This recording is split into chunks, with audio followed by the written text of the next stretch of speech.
Good morning student, I am Bharti Gupta from Manoj Malti high school Narnaul. मैं आज class 7th 8 को science का chapter 3 synthetic fibre and plastic read करवाऊंगी। Synthetic fibre and plastic means संश्लेषित रेशे और प्लास्टिक के बारे में आज हम पढ़ेंगे। इसमें पहला आपका the natural fibre like cotton, wool, silk etcetera are obtained from plant and animal while the fiber made by human beings are called synthetic fibers। ये हमें कह रहे हैं कि जो नेचुरल फाइबर्स होते हैं वो हमें पौधे और जंतुओं से मिलते हैं, जिसमें क्या क्या शामिल है, कपास, ऊन और रेशम। और जो कृत्रिम रेशे कौन से होते हैं, जो इंसानों के द्वारा तैयार किए जाते हैं, उनको हम कहते हैं सिंथेटिक फाइबर्स। आपका फर्स्ट है कपास, ऊन, रेशम आदि पादप व जंतु से प्राप्त प्राकृतिक रेशे हैं, जबकि मानव द्वारा निर्मित रेशे को संश्लेषित रेशे कहते हैं। Number 2, synthetic fibres and plastics like natural fibres are made up of very large unit called polymers and polymers are made up of many smaller unit. क्या कह रहा है कि जो हमारे संश्लेषित रेशे और प्लास्टिक जो है वो प्राकृतिक रेशों की भांति बहुत बड़ी इकाइयों से निर्मित होते हैं, जो कि बहुलक कहलाते हैं। और जो बहुलक होते हैं वो छोटी छोटी इकाइयों से मिलकर बने हुए होते हैं। ठीक है, आपका नंबर 2 है कि जो संश्लेषित रेशे और प्लास्टिक प्राकृतिक रेशों की भांति बहुत बड़ी इकाइयों से निर्मित होते हैं, जो बहुलक कहलाते हैं। और जो बहुलक होते हैं वो छोटी छोटी इकाइयों से मिलकर निर्मित होते हैं। Number 3, cotton is the polymer which is called cellulose. It is made up of large number of glucose unit. जो कपास होता है वो एक बहुलक है जो सेलुलोज कहलाता है, और ये ग्लूकोज की छोटी छोटी इकाइयों से मिलकर एक लार्ज नंबर से मिलकर बना हुआ होता है। आपका नंबर 3 है कपास एक प्राकृतिक बहुलक है जो सेलुलोज कहलाता है। यह ग्लूकोज की इकाइयों का बना हुआ होता है। Number 4, natural fiber are obtained from plant and animal, while synthetic fiber are obtained by chemical processing of petrochemical. Like natural fibers, these fibers can also be woven into fabrics. आपको 4th point क्या कहता है कि प्राकृतिक रेशे पौधे और पशुओं से प्राप्त होते हैं, जबकि संश्लेषित रेशे पेट्रो रसायन के द्वारा प्रकरण से तैयार किए जाते हैं। प्राकृतिक रेशों की भांति इन रेशों को भी कपड़ों के रूप में बुना जा सकता है। कि जो नेचुरल फाइबर्स होते हैं उसी की तरीके से हमारे जो सिंथेटिक फाइबर भी तैयार किए जाते हैं और उनको उन्हीं की भांति तैयार किया जा सकता है। मतलब कि जो सिंथेटिक फाइबर होते हैं उनको पेट्रो रसायन के द्वारा तैयार किए जाते हैं। Number 5, rayon, nylon, polyester and acrylic are the type of synthetic fibres. अब इसमें हमें कुछ संश्लेषित रेशों के उदाहरण दिए गए हैं, जिसमें क्या है, rayon, nylon, polyester and acrylic. Number 5, rayon, nylon, polyester, acrylic आदि संश्लेषित रेशों के प्रकार है। Number 6, synthetic fibres finds use ranging from many household articles like ropes, buckets, furnitures, container etcetera to highly specialised uses in aircraft, ships, spacecraft, health care etcetera. कह रहे हैं कि जो सिंथेटिक फाइबर होते हैं वो मतलब कि हमारे घर में काफ़ी सामानों में और यूज़ करते हैं हम, जैसे कि घरेलू वस्तु में जैसे बताए गए हैं, रस्सी, बाल्टियाँ, फर्नीचर, पात्र आदि से लेकर वायुयान, जलयानों, अंतरिक्षयानों, स्वास्थ्य सेवा आदि उच्च विशिष्ट वाले उपयोग में किया जाता है। नंबर 7, पॉलीथीन मतलब कि पॉली प्लस में ethane is an example of plastic. It is used for making commonly used polythene bags.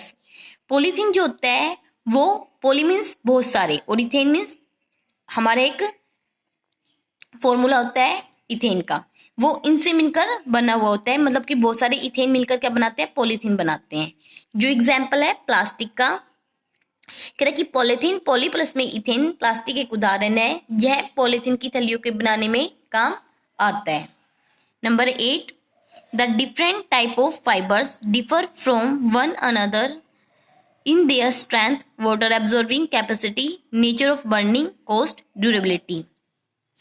कह रहा है कि जो फाइबर्स में जो डिफरेंस होता है एक दूसरे में, वो उसके बारे में क्या कह रहा है कि विभिन्न प्रकार के रेशे, प्रबलता, जल अवशोषण, दहन प्रकृति, मूल्य, चिरस्थायित्व आदि गुणों के परस्पर भिन्नता में रखते हैं।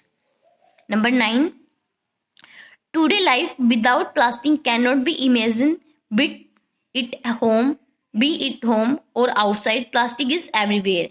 कि आज के दौर में जो हमारे चारों तरफ क्या है, प्लास्टिक है, और उसके बिना हम अपना जीवन संभव नहीं है। ठीक है, जिसमें 9 पॉइंट क्या कह रहा है कि आज प्लास्टिक के बिना जीवन की कल्पना भी नहीं की जा सकती, चाहे घर हो या फिर बाहर, प्लास्टिक सभी ओर दिखाई देते हैं।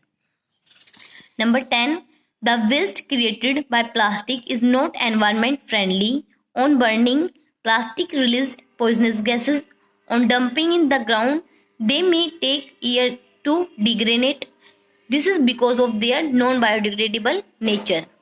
कह रहे हैं कि जो प्लास्टिक जो होता है वो हमारी एनवायरनमेंट के लिए अच्छा नहीं होता ना। तो हम उसको, अगर हम उसको बर्न करेंगे, अगर इसको हम जलाएंगे तो उससे क्या होगी, जहरीली गैस उत्पन्न होगी। अगर हम उसको भाई गड्ढा खोद कर दबा देते हैं तो वो गलने में बहुत ज़्यादा टाइम लगाएगा। क्यों? क्योंकि वो एक नॉन बायोडिग्रेडेबल है, मतलब कि वो अनवीनीकरण है, मतलब कि वो जल्दी से नहीं गलता है। नंबर 10 में क्या कह रहा है कि प्लास्टिक द्वारा उत्पन्न अपशिष्ट पर्यावरण हितैषी नहीं है, मतलब कि पर्यावरण के लिए सुरक्षित नहीं है। जलाने पर जहरीली गैसें उत्पन्न करता है और भूमि पर डाले देने पर अपशिष्ट होने पर कई वर्ष लग जाते हैं। ऐसा इनकी जैव अनवीनीकरण प्रकृति के कारण होता है, क्योंकि ये जल्दी से अनवीनीकरण वाला पदार्थ है। नेक्स्ट है 11, we need to use synthetic fiber and plastic in such a manner that we can enjoy their good quality, at the same time minimize the environment hazard for the living community। 11 में हमें क्या कह रहा है कि आवश्यकता इस बात की कि संश्लेषित रेशों और प्लास्टिक का उपयोग हम इस प्रकार करें कि उनके अच्छे गुणों का आनंद ले सके और साथ ही सजीवों समुदाय के पर्यावरणीय संकट को न्यूनतम कर सके। कि हमारे जो प्लास्टिक का है वो उपयोग हम अच्छे गुणों पर, मतलब कि अच्छे वाले तरीके से हम इसका यूज करें, और जो है सजीवों समुदायों के लिए भी ये एक संकट की न्यूनतम ना करे, मतलब कि कम से कम नुकसान पहुंचाए। नेक्स्ट है 12, the meaning of 4R principle, reduce, reuse, recycle and recover. 4R principle हमें क्या कहता है कि जो 4R सिद्धांत जो है उसमें कह रहा है कि रिड्यूस मीन्स उपयोग कम करिए, रिड्यूस मीन्स पुनः उपयोग करिए, रिसाइकिल मतलब कि पुनः चक्रित करिए, और रिकवर मतलब कि पुनः प्राप्त करिए। ये हमारा है 4R प्रिंसिपल का सिद्धांत। नेक्स्ट हमारा आता है 13, paper, cotton cloth, wood and woollen cloth are biodegradable. Biodegradable में हमारा क्या क्या आता है, कागज, कपड़े के बैग और लकड़ियों के बैग और ऊनों के बैग, ये सब हमारे क्या आते हैं, बायोडिग्रेडेबल।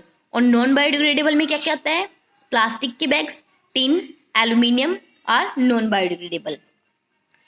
कह रहे कि कागज, सूती कपड़ा, लकड़ी, ऊनी वस्त्र, ये सभी हमारे नवीनीकरण है, जबकि प्लास्टिक की थैलियाँ, टिन, एल्यूमिनियम आदि जैव अनवीनीकरण पदार्थ है।